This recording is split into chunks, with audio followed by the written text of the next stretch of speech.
మాట్లాడే ఎదురు చూస్తా ఉన్నారు. రైట్, మాణికల్ గారు మళ్ళీ వస్తే మీ దగ్గరికి మనతో కారు మంచి రమేష్ గారు ఉన్నారు, వైఎస్ఆర్ కాంగ్రెస్ పార్టీ నాయకులు, అధికార ప్రతినిధి. రమేష్ గారు, గుడ్ ఈవినింగ్ అండి. గుడ్ ఈవినింగ్ అండి బ్రహ్మనాయుడు గారు, అక్కడ ఉన్న ప్యానెల్లో ఉన్న సభ్యులందరికీ కూడా నమస్తే అండి. సో చేజారిపోతున్న కార్పొరేటర్లు, దిక్కు తోచిన పరిస్థితుల్లో క్యాడర్, డేలా పడుతున్న కార్యకర్తలు అనుకోవచ్చా?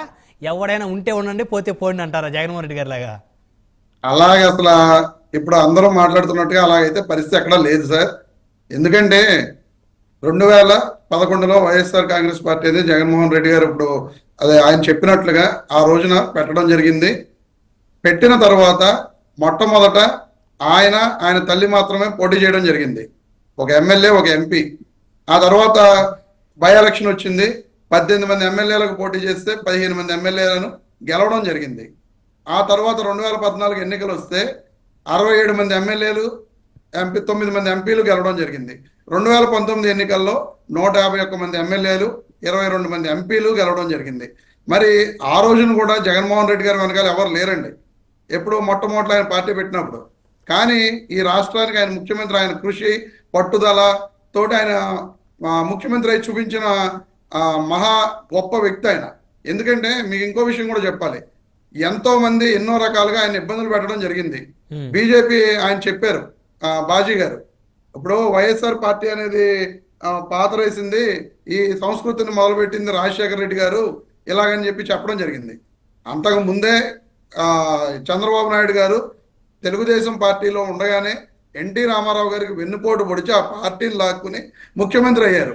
అలాగే నరేంద్ర మోడీ గారిని ఎన్నిసార్లు ఎన్ని రకాలుగా తిట్టి రాహుల్ గాంధీ గారితో మొన్న 2019 ఎన్నికలకు ముందు చట్టాపట్టాలు వేసుకుని తిరిగి చేసిన వ్యవహారాలన్నీ కూడా ఈ రాష్ట్రం అంతా చూసింది, ఈ దేశం అంతా కూడా చూసింది. కానీ స్పెసిఫిక్ గా ఏదో ఈ సంస్కృతిని రాజశేఖర రెడ్డి గారు మొదలు పెట్టారు అని చెప్తున్నారు. ఆయన 23 మంది ఎమ్మెల్యేలని వైఎస్ఆర్ కాంగ్రెస్ పార్టీలో ఉండగా 67 మంది ఎమ్మెల్యేలు ఉండగా పార్టీలోకి తీసుకున్నది ఎవరండి? చంద్రబాబు నాయుడు గారు కాదా? 23 మంది ఎమ్మెల్యేలను ఆ రోజున వైఎస్ఆర్ కాంగ్రెస్ పార్టీ నుంచి తీసుకుని ఆయన తెలుగుదేశం పార్టీలో జాయిన్ చేసుకుని 2 మంత్రులు కూడా ఇచ్చారు. భూమా అఖిలప్రియ గారు కానీ ఆయన అమర్నాథ్ రెడ్డి గారికి మంత్రులు కూడా ఇవ్వడం జరిగింది. ఇలాంటి దుష్ట సాంప్రదాయాలకి ఆద్యుడు చంద్రబాబు నాయుడు గారు తప్ప వేరే ఎవరూ కాదు. నెక్స్ట్ ఆయన జనసేన నాయకులు జిల్లా అధ్యక్షులు వెంకటేశ్వరరావు గారు చాలా బాగా మాట్లాడారు. ఎందుకంటే నేను నా గత డిబేట్లలో కూడా నా రాజకీయాల్లో నైతిక విలువలు లేకుండా పోతున్నాయి, రాజకీయాలు అనేవి మార్పులు రావాలి, ఎవరో ఒకళ్ళు ఎక్కడో ఒక చోట ఫుల్ స్టాప్ పెట్టి ఇలాంటి చెడ్డ వీటిని అన్నింటినీ కూడా స్టాప్ చేయకపోతే ఇక రాజకీయాలు అనేవి ఖచ్చితంగా వీళ్ళు వస్తే వాళ్ళని కొట్టుకోవడం, వాళ్ళు వస్తే వీళ్ళని కొట్టుకోవడం, వీళ్ళు వస్తే వాళ్ళని నరుక్కోవడం, వాళ్ళు వస్తే వీళ్ళని నరుక్కోవడం, ప్లస్ వీళ్ళు వస్తే ఆ ఎమ్మెల్యేలు ఇందులో చేర్చుకోవడం, వాళ్ళు వస్తే ఆ ఎమ్మెల్యేలు అందులో చేర్చుకోవడం అనే వ్యవహారాలు జరుగుతాయి తప్ప రాజకీయాల్లో నైతిక విలువలు పడిపోతాయి. ఖచ్చితంగా వెంకటేశ్వర గారు మాట్లాడిన దానికి నేను పూర్తిగా సపోర్ట్ చేస్తున్నా. ఎందుకంటే ఇప్పుడు మేము తప్పు చేసామనే కదండి ఈ రాష్ట్ర ప్రజలు కానీ వీళ్ళందరూ కూడా కూటమిగా కలిసి మమ్మల్ని ఓడించడం జరిగింది. ఒప్పుకుంటున్నారు అయితే ఇవాళ ఒక్క మాట బ్రహ్మనాయుడు గారు కలిసి మమ్మల్ని ఓడించడం జరిగింది.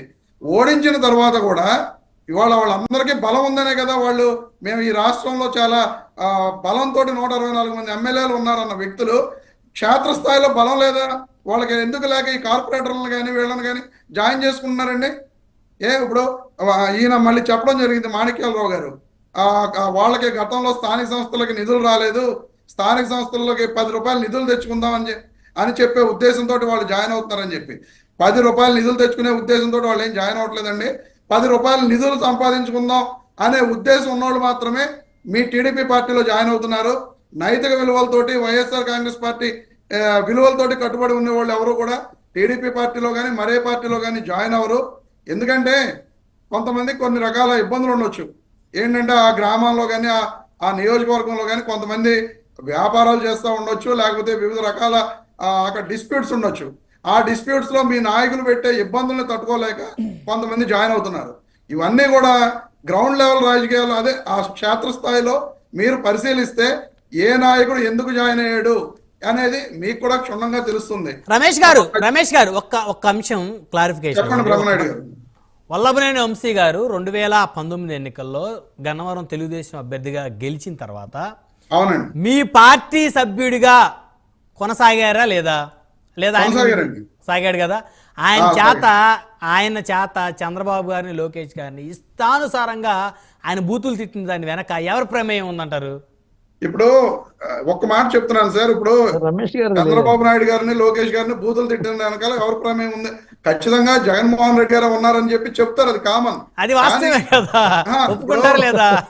నిండు అసెంబ్లీలో బొండా ఉమా గారు కొడాల నాని గారిని రారా నా కొడక చూసుకుందాం అని చెప్పి ఆయన నిండు అసెంబ్లీలో మాట్లాడటం జరిగింది.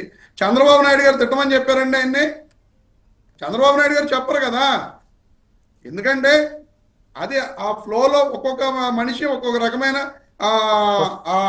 ఆయన మీరు అన్నదాన్ని నేను ఏకీభవిస్తాను, కరెక్టే, కాదంటలేదు. అయితే ఇక్కడ వంశీ గారు ఒక ఉద్యమంలా కొనసాగాడు. ఆయన ఇక చంద్రబాబు గారిని లోకేష్ గారిని తిట్టడమే ఉద్యమంగా ఆయన కొనసాగారు. లేదు ఒక్కసారి ఆయన కామెంట్స్, నెగిటివ్ కామెంట్స్ చంద్రబాబు గారు అని కొడితే ఒక 100 వీడియోలు దొరుకుతాయి మీకు యూట్యూబ్ లో. ఇక అది ఒక ఉద్యమం లాగా కొనసాగింది. చంద్రబాబు నాయుడు గారు వంశీ గారు చంద్రబాబు నాయుడు గారిని తిట్టడమే ఉద్యమంగా పెట్టుకున్నారన్నారు. చంద్రబాబు నాయుడు గారిని వంశీ గారిని ఎంత ఇబ్బంది పెట్టి ఎన్ని రకాల ఇబ్బందులకు గురి చేశాడు అనేది మీకు తెలియదు కదండి. అలా చేయబట్టే కదా ఆయన అందరూ పార్టీ నుంచి మారిపోయి ఇందులోకి వచ్చాడు. ఆయన రాజకీయ జీవితమే తెలుగుదేశం పెట్టిన భిక్ష కదా సార్. కరెక్టే, కాదంటలా. అది హరికృష్ణ గారు ఎన్టీఆర్ పెట్టిన వంశీకి కానీ కొడాల నాని గారు కానీ చంద్రబాబు నాయుడు గారు కాదండి. అది ఎన్నో సార్లు ఎన్నో డిబేట్లో వాళ్ళు చెప్పడం జరిగింది. జూనియర్ ఎన్టీఆర్ గారు లేకపోతే మాకు రాజకీయ జీవితమే లేదు, చంద్రబాబు నాయుడు గారు మాకు రాజకీయ భిక్ష పెట్టలేదని చెప్పి స్వయంగా చెప్పడం జరిగింది. జూనియర్ ఎన్టీఆర్ గారు ఏంటి సార్ ఈ పార్టీకి అధ్యక్షులా ఉపాధ్యక్షులా తెలుగుదేశానికి? ఎవరండి? జూనియర్ ఎన్టీఆర్ గారు. ఏదైనా అవ్వకపోయినా మరి ఆయన చెప్తే చంద్రబాబు నాయుడు గారు ఆ రోజున సీట్లు ఎందుకు ఇచ్చారండి? అంటే ఇప్పుడు ప్రచారం చేయించుకున్నాడు. దాన్ని అంగీకరించాలంటే షర్మిల గారు లేకపోతే అసలు జగన్మోహన్ రెడ్డి గారు ముఖ్యమంత్రి కాదు కదా, ప్రతిపక్ష నేత కూడా అయ్యే పరిస్థితి లేదు. ఆవిడ సపోర్ట్ తోనే ఆయన అప్పటిదాకా వచ్చారు. ఇప్పుడు ఆవిడ సపోర్ట్ లేదు కాబట్టి 11 పడిపోయారని వారు అంటారు. మీరు యాక్సెప్ట్ చేస్తారా? ఒక మాట చెప్తున్నా, బ్రహ్మనాయుడు గారు షర్మిల గారు పాదయాత్ర ఎప్పుడు చేశారండి? 2014 ముందు షర్మిల గారు పాదయాత్ర చేశారు. అది అయిపోయిన తర్వాత 67 ఎమ్మెల్యేలతోటి పార్టీ ఓడిపోయింది. మరలా జగన్మోహన్ రెడ్డి గారు పాదయాత్ర చేసిన తర్వాత అధికారంలోకి రావడం జరిగింది తప్ప షర్మిల గారు పాదయాత్ర చేస్తే అధికారంలోకి జగన్మోహన్ రెడ్డి గారు రాలేదండి. ఈ నాయకులందరూ ప్రజల్ని ఇలా తప్పుదో పట్టిస్తున్నారు. షర్మిల గారు పాదయాత్ర చేస్తేనే జగన్మోహన్ రెడ్డి గారు అధికారంలోకి వచ్చారని చెప్పి చెప్పడం జరుగుతుంది. షర్మిల గారు పాదయాత్ర చేసిన రోజున పార్టీ అధికారంలోకి రాలేదు. 67 సీట్లతోటి ప్రతిపక్షంలోనే ఉన్నది.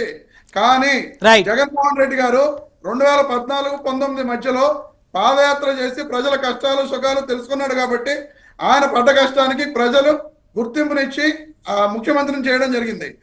మొత్తానికి వల్లభనేని వంశీ గారు లాంటి నేతలందరూ కూడా వాళ్ళు ఇండివిజువల్ గానే గెలిచారు. అసలు వారు గెలవడానికి చంద్రబాబు గారికి తెలుగుదేశానికి కూడా ఏమాత్రం సపోర్ట్ లేదు. కేవలం జూనియర్ ఎన్టీఆర్ గారు బొమ్మ పెట్టుకొని వారు గెలిచారనే అభిప్రాయంలో ఉన్నారు.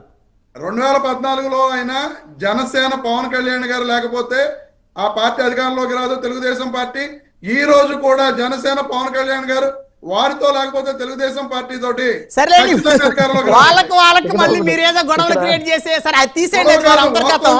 అంటే మీరు షర్మిల గారు ఆ విషయం అడుగుతున్నారు కాబట్టి సో మీరు ఈ రూట్ నుంచి వచ్చారనమాట, అర్థమైంది. 2019లో కూడా పాపం వల్లభనేని వంశీ గారు తెలుగుదేశం నుంచి గెలిచిన 23 మందిలో వారొకరు. ఆ కండవ ఆయన మెడలో లేకపోయేసరికి ఈ రోజు ఆయన నియోజకవర్గంలో కూడా ఉండలేని పరిస్థితి తోటి ఆయన ఎక్కడికి వెళ్ళిపోయారో కూడా తెలియలేని పరిస్థితిలో ఉన్నారు. ఆయన ఎక్కడ ఉన్నారో అందరికి తెలుసండి, మాలాంటి వాళ్ళందరికీ తెలుసండి. దాచిపెట్టుంటారు వైఎస్ఆర్సీపీ వాళ్ళు, ఎక్కడ దాచిపెట్టలేదండి. ఆయన హ్యాపీగా తిరుగుతున్నారు. పోనీలండి, అందరూ బాగుంటుంది కావాల్సింది. మళ్ళీ వస్తాం సార్ మీ దగ్గరికి. 1 by 1 కంక్లూజన్ తీసుకుందాం. గాదవండి